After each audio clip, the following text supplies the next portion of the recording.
Halo, assalamualaikum warahmatullahi wabarakatuh.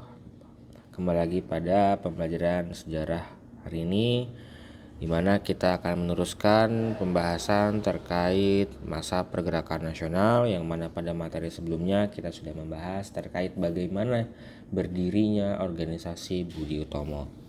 Selanjutnya kita akan membahas terkait organisasi lain yang berdiri setelah masa tersebut, ya, di mana ada organisasi yang bernama Indis Partis. Nah, pada materi ini memiliki tujuan pembelajaran. Pertama adalah murid dapat menjelaskan latar belakang berdirinya Indis Partis. Yang kedua adalah mengidentifikasikan tokoh-tokoh pendiri Indis Partis. Dan yang ketiga adalah murid mampu menganalisis tujuan dan cita-cita organisasi Indis Partis.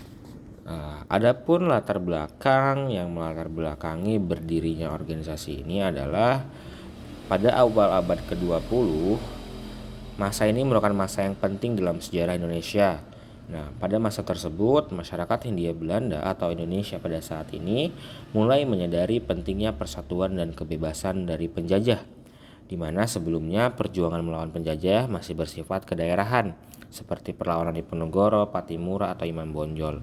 Namun memasuki tahun 1900-an muncul bentuk perjuangan baru yang bersifat nasional dan modern melalui organisasi pergerakan. Salah satu organisasinya adalah Indis Partis dan modern pada masa tersebut, yang berdiri pada tanggal 25 Desember 1912 di Bandung. Organisasi ini didirikan oleh 3 serangkai yang sering kita kenal. Yang pertama ada Daus Dekor atau Danur Dirja Setiabudi. Yang kedua ada Dr. Cipto Mangunkusumo, dan yang ketiga adalah Ki Hajar Dewantara. Selanjutnya kita akan mengenal lebih jelas terkait 3 serangkai ini, ya. Yang pertama adalah Daus Dekar atau Danur Dirja Setiabudi, nama yang diberikan oleh Soekarno. Ia lahir pada 8 Oktober 1879 di Pasuruan, Jawa Timur. Yang kedua ada Dr. Cipto Mangunkusumo. Ia lahir pada tahun 1884 dan wafat pada tanggal 8 Maret 1942 di Jakarta. Yang ketiga ada Ki Hajar Dewantara, yang sering kita kenal atau nama lainnya adalah Suwardi Suryaningrat, yang ia lahir pada tanggal 2 Mei 1889 di Yogyakarta. Nah, Indis Partis ini didirikan dengan beberapa tujuan. Tujuan umumnya yaitu menumbuhkan rasa cinta tanah air Hindia dan memperjuangkan kemerdekaan politik serta persamaan hak bagi semua penduduk Hindia tanpa membedakan ras dan asal usul mereka dari mana gitu. Indis Partis ini memiliki tujuan untuk membangkitkan semangat nasional dan perjuangan, yang dapat kita bahas secara rinci, di mana yang pertama adalah mempersatukan seluruh penduduk Hindia Belanda baik Eropa, Indo maupun pribumi. Yang kedua menumbuhkan kesadaran nasional bahwa rakyat Hindia merupakan satu bangsa.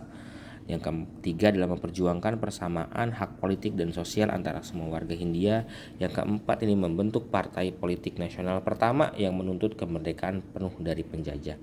Indis Partis sendiri merupakan organisasi politik pertama di Indonesia yang dengan jelas menyebutkan tujuan kemerdekaan.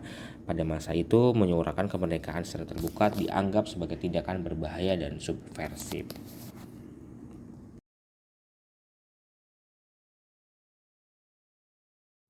Nah, berlanjut pada apa sih peran Indis Partis ini? Yang pertama adalah sebagai pelopor nasionalisme Indonesia modern. Indis Partis menjadi organisasi politik pertama yang secara terang-terangan menyuarakan kemerdekaannya. Nah, yang kedua adalah inspirasi bagi organisasi lain. Gagasan nasionalisme yang dibangun oleh Indis Partis menginspirasi munculnya organisasi lain seperti adanya Sarekat Islam, Indis Freining yang kelak menjadi sebuah perhimpunan Indonesia. Nah, yang selanjutnya adalah membentuk identitas nasional Indonesia, yang mana Daus Dekar pertama kali menggunakan istilah Indi for the Indirs, Hindia untuk orang Hindia, yang menjadi dasar munculnya istilah kalimat atau kata Indonesia.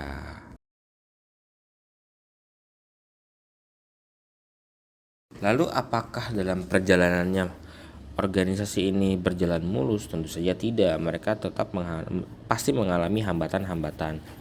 Nah, setelah berdirinya beberapa bulan organisasi ini, yang berkembang dengan cepat dan menarik banyak simpati rakyat, pemerintah kolonial Belanda menganggap partai ini sebagai partai yang terlalu radikal dan berbahaya karena menuntut kemerdekaan dan mengkritik kekuasaan kolonial, yang berakibat pada tahun 1913 izin Indis Partis dicabut dan partai ini dibubarkan.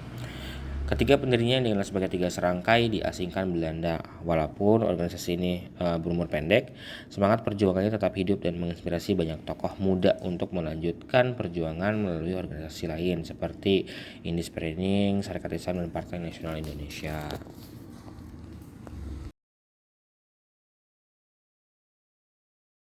Lalu nilai-nilai yang dapat kita teladani dari organisasi ini adalah yang pertama adalah keberanian memperjuangkan keadilan dan kemerdekaan. Yang kedua, semangat persatuan lintas golongan dan ras. Yang keempat, kesadaran nasional dan cinta tanah air. Yang kelima adalah pengorbanan demi cita-cita bangsa. Sebagai penutup, Indis Partis ini merupakan tonggak awal lahirnya nasionalisme di